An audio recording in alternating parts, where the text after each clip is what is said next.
transfer portal is blowing up right now as we speak. I mean, there's so many names going in, and I also got to keep an eye on what Florida State's going to be doing too, and their own transfer portal with attrition, leaving the roster. But of course, the biggest thing is what you're going to be bringing in. And I was speaking on it earlier in this episode about Florida State having to do a better job this year than what they did in 2024. They did not do a good job there.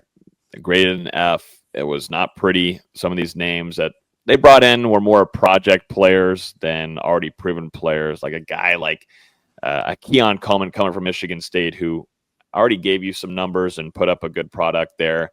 And you wanted to come down here and see if you could excel him even more in an explosive offense under Mike Norvell with Jordan Travis there. And you had Johnny Wilson on the other side. So it allowed for more room for him to get some more production, put some numbers up and get to the end zone. And, Florida State, if you're looking at it, we'll bring up Malik Benson here. And it's no shot on him because Florida State did this to them, to their own selves. But they relied a lot on Malik Benson to kind of replicate what a Keon Coleman was. And that just wasn't the case. The numbers on the stat sheets don't reflect that. And what, the product that he had previously at Alabama in the JUCO level, just not that same thing. Definitely at Alabama, wasn't their top tier wide receiver where you look at Keon Coleman at Michigan State. He was that practically up there for them. So that's something that they've got to switch up and change up, I think, and what they're doing moving forward. And, too, also like defensively, I know it was at the Albany level for Jared Verse, but what Jared Verse and numbers that he was putting up at that level of football was nasty. And you could just see what he could bring to a defense. And, you brought in Marvin Jones Jr. I get it, a legacy guy. Shout out to Marvin Shade Tree Jones, one of the best, if not the best, linebacker in college football.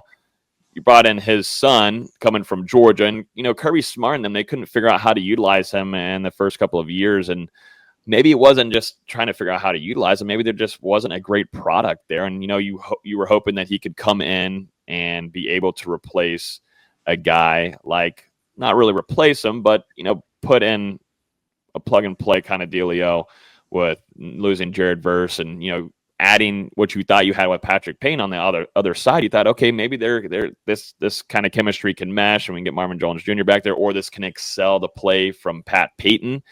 But that just wasn't the case either. And you had a lot of other handful of transfers coming in like Earl Little Jr. or Sean Murphy, two other Alabama transfers, along with two Rodell Williams at the running back room.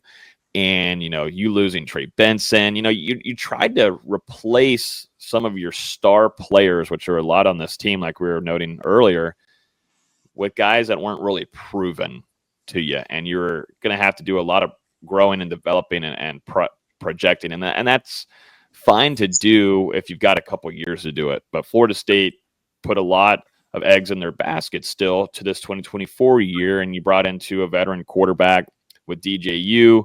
And, he was able to find some success there at Oregon State, but you could kind of tell that things weren't just clicking here off of some of the product that they already had Florida State-wise offensively. No quarterback could do much of anything almost with the offensive line that Florida State had. And I'm not even saying, DJU would have been so much better with a great offensive line. I'm not saying that because there was times where things were fine and things that just looked atrocious. So I'm not just going to let him slide by. Things were not pretty behind DJU no matter what, but they relied a lot on some of these guys that weren't proven. And right now what Florida State's got to do, they've got to go into this transfer portal, find guys. There's a NC State, I believe NC State might be Louisville. There's a wide receiver that Concencion. It's I'm awful with names sometimes.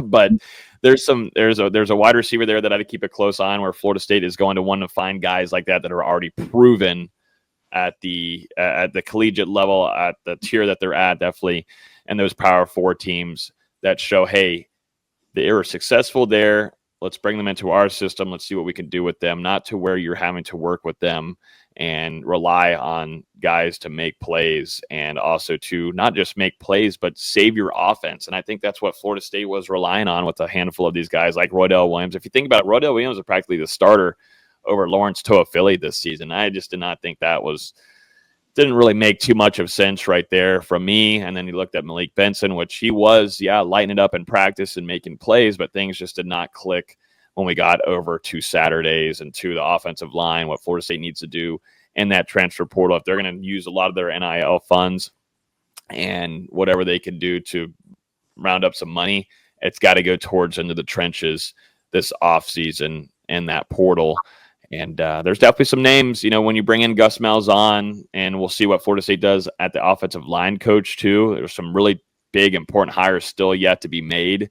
And that could be a game changer from Florida State, because I think Mike Norvell's loyalty to some of these assistant coaches really put some things into the mud a little bit, both just in the recruiting trail and the product that we saw every Saturday afternoon or evening, Emily. So the transfer portal is going to be very, very important. Now I've got to look up where I'm going with NC State. I think it's NC State.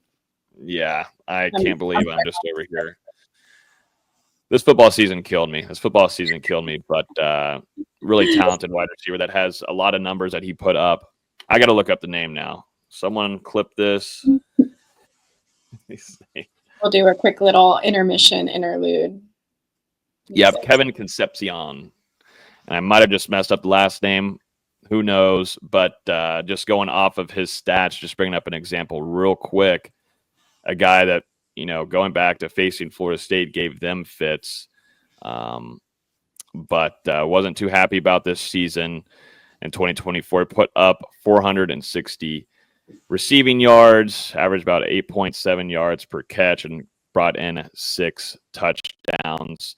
But wasn't the greatest season for NC State. I think they had a new quarterback there, and still a younger guy as well. But there's a lot of talent with him, because I think the season beforehand he put together a really nice season. Yeah, in 2023, 767 yards, 10 touchdowns.